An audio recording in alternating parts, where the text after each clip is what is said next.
చేసినటువంటి register sir గారికి, అదేవిధంగా అధ్యాపక బృందానికి, నా మిత్రులకు, నా సోదర సోదరీమణులకు అందరికీ కూడా నమస్కారం తెలియజేస్తున్నాను. డిసెంబర్ 10 ప్రతి సంవత్సరం మానవ హక్కుల దినోత్సవం మనం జరుపుకుంటున్నాం.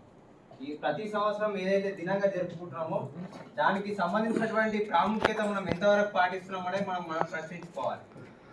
ఈరోజు ఈ సమాజంలో, ఈ దేశంలో, ప్రపంచంలో ఎక్కడ చూసినా కానీ ఎవరైతే ప్రశ్నించేటటువంటి విద్యార్థులే కానీ, నాయకులే కానీ, సమాజంలో పనిచేసినటువంటి సంఘ సంస్కర్తల యొక్క గొంతులు నొక్కబడుతున్నాయి.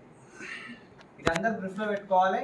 మన దేశంలో, మన ప్రపంచంలో చాలా హక్కులు ఉన్నాయి. మనకు భౌతిక హక్కు, జీవించే హక్కు, చదువుకునే హక్కు ఉంది. మన సంస్కృతిని, సాంప్రదాయాలను తెలియజేసేటువంటి హక్కు ఉంది. మనకు ఉన్నటువంటి సమస్యలను తెలియజేసేటువంటి హక్కు ఉంది. ఇవన్నిటిని కూడా ఈ యొక్క రాజకీయాలు అనేటివి కాలరాస్తున్నాయి. యూనివర్సిటీ కేంద్రాలు, ఉద్యమాలకు ఊపిరి ఉన్నటువంటి కేంద్రాలలో ఇప్పటికీ కూడా విద్యార్థులు ఏదైనా సమస్యను తెలియజేయాలంటే ఆ యొక్క సమస్యను తెలియజేసేటువంటి స్వాతంత్రం లేకుండా పోయింది.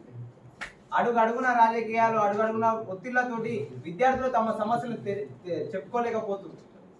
అందుకే నేడు ఈ యొక్క మానవ హక్కుల దినోత్సవాన్ని పురస్కరించుకొని మనం కూడా ప్రతి ఒక్కరం కంకణబద్ధులై ప్రపంచంలో ఉన్నటువంటి హక్కులను మనం కాపాడుకునే విధంగా మన యొక్క సంఘటితమై మన యొక్క సమస్యలను తెలియజేసే విధంగా అందరు తయారవ్వాలని కోరుకుంటున్నాను.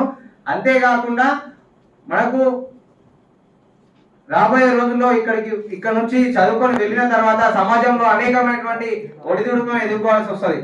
మనకు ఏదైనా ప్రాబ్లం ఉన్నా కానీ, మనకు సంబంధించినటువంటి మనకు మిత్రులకు కానీ ఏ ప్రాబ్లం ఉన్నా కానీ వాళ్ళతో పాటు మనకు ప్రపంచంలో మానవ హక్కులు అనేవి ఉన్నాయి. మన హక్కులను మనం సాధించుకోవాలి. ఆ యొక్క హక్కులను సాధించుకునే క్రమంలో ఈ యొక్క మహాత్మా గాంధీ యూనివర్సిటీ విద్యార్థులు మూల కారణం కావాలి.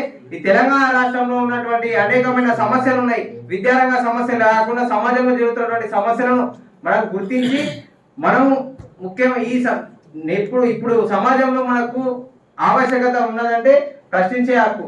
ఆ ప్రశ్నించే తత్వాన్ని ప్రతి ఒక్కరు కూడా అలవర్చుకొని ముందుకు సాగుతారని కోరుకుంటున్నాను. అందరికీ ఈ అవకాశం ఇచ్చినందుకు ధన్యవాదాలు తెలియజేస్తూ జై హింద్.